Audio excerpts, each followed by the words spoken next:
Hello everyone and welcome back to another video for Plague Inc. Evolve. Today we'll be going over the bioweapon on Mega Brutal Guide. This is the third to last plague that we're doing on Mega Brutal. So of course we're almost done. This is the base game's last one. So if you're doing this on, the app, of course it still applies. So for the genetic code, we want ATP boost, genetic mimic, followed by Aquasite. As for our fourth gene, you then want to go down and do Utophile, and then finally Pathostasis. Once we do that, we want to select Mega Brutal. You don't really need to name it anything in particular. And of course, with this plague, what we like to do is we like to start in Saudi Arabia. The reason for this is because Saudi Arabia kind of has the best infection rate as of this game in 2020. Now, if you're unfamiliar with how I do these videos, what we do is we like to break them down in phases, and as long as you guys follow the phases step by step, I also show my completion of it at the very end of the video if anyone gets confused or is like, how did you do it? Because, text kind of can only go so far. And of course, I want to show you guys my method on doing it. So without further ado, we're going to start with phase 1. So for phase 1, we're going to start with the following symptoms. We're going to jump straight into symptoms because bioweapon is, lethal from the get-go, and we want to raise that infectivity quick and fast and efficient. So we want to do coughing, pneumonia, sneezing, cysts, hypersensitivity, abscesses, nausea, and finally rash. These will end up negating more of the lethal effects, and thank God we didn't put Darwinist on, so then that way it doesn't mutate into more lethal compounds, because this plague does kill very, very fast late into the game, and early on you want to get those infectivity levels up. We then want to do water 1, air 1, and water 2. Now the whole reason why we want to do water 1 first is besides the fact that we got Aquasite, Water 1 will also increase our infectivity by boats, along with Air 1, so then we can go on airplanes again. Water 2, of course, because for some reason bioweapon has a hard time of getting from, Greenland, Madagascar, Morocco, the Caribbean, etc., Iceland. So you got to make sure that you watch out for those islands. If they haven't been affected yet, then I highly recommend, just either saving at certain intervals. Basically, what I like to do is I like to save about halfway or a quarter through each phase. So for example, I would save approximately around water 1, air 1, and water 2, or you could save just after that or after every phase. It's all based on preference. This isn't really too difficult, but of course, just watch the video. Then we're going to do gene compression 1, deactivate modified genes 1, and nucleic acid neutralization 1. The reason we do these three from the get-go is because, like I said, the bioweapon mutates fast and likes to kill with a lethal rate. So we want to minimize that as much as possible. And then we want to infect everyone. We then want to jump into cold resistance 1 and 2. I said that really weirdly. Heat resistance 1, drug resistance 1 and 2, and then genetic hardening 1 and 2, because for some reason the cure for this disease goes up really, really fast, and we want to neutralize that and kill that as much as possible because we don't want that to happen. We want to win this game. And this guide will also provide a 5-star rating depending on what you do for genetic reshuffle, but we'll get that into phase 2, which, speaking of which, we will move on to right now. Now we move on to phase 2. Now phase 2 looks very intimidating from what you see here. Don't even worry.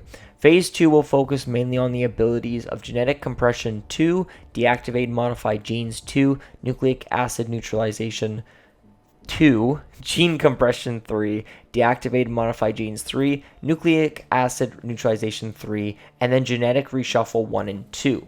We want to do all these because we want to be comfortable and prepare for the annihilate gene. The annihilate gene will be our benefactor and our game winner in this scenario. It's very short, written down, but be aware. Even though it's very short, this I did have some problems with bioweapon getting this to work. Again, it is all based off RNG. You can choose to do genetic reshuffle 3 if you're comfortable and have DNA still coming in, because bear in mind, annihilate will cost a lot of DNA. I believe in one of my playthroughs it did cost around 102 DNA, and I ended up losing multiple games because I kept doing genetic reshuffle 3. Don't even bother focusing on that. Once you have the annihilate gene and you start killing people off, you will legitimately have nothing to worry about, and you'll get a lot of DNA coming in to be able to put into next the phase, which is phase 3. I worded that really weirdly.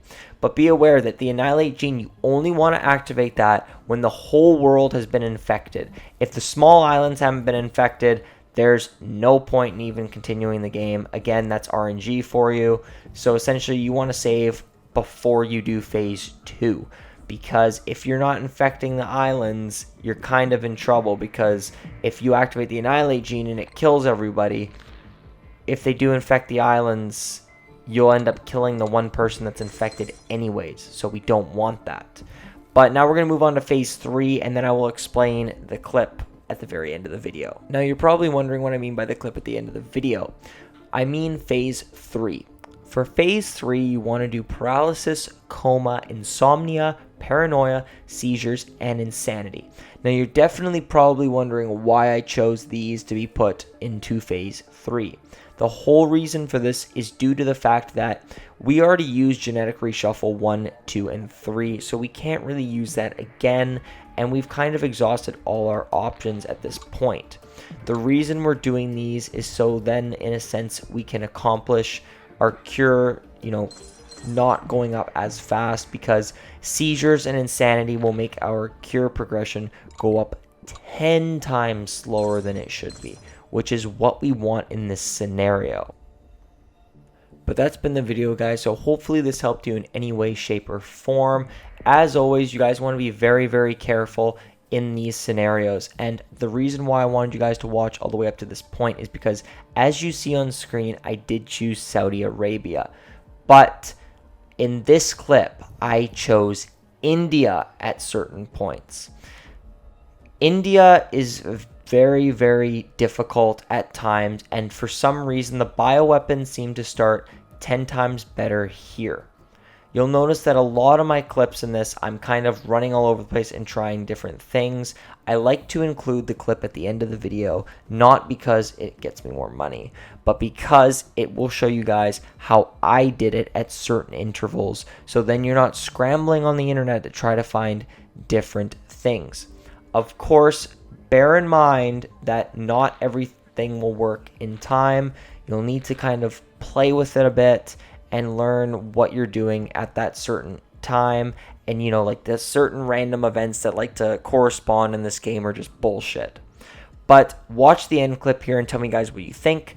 So that's been the video. Do me a favor, hit that like button, subscribe if you're new, hit the notification box. I'm posting daily trophy guides, Destiny content, and challenge videos once in a while for your viewing pleasure. Comment down below if this helped you in any way, shape, or form, or if you have any questions at all on this method that I'm using. But thank you guys so much for watching, and of course, have a great day, and peace out.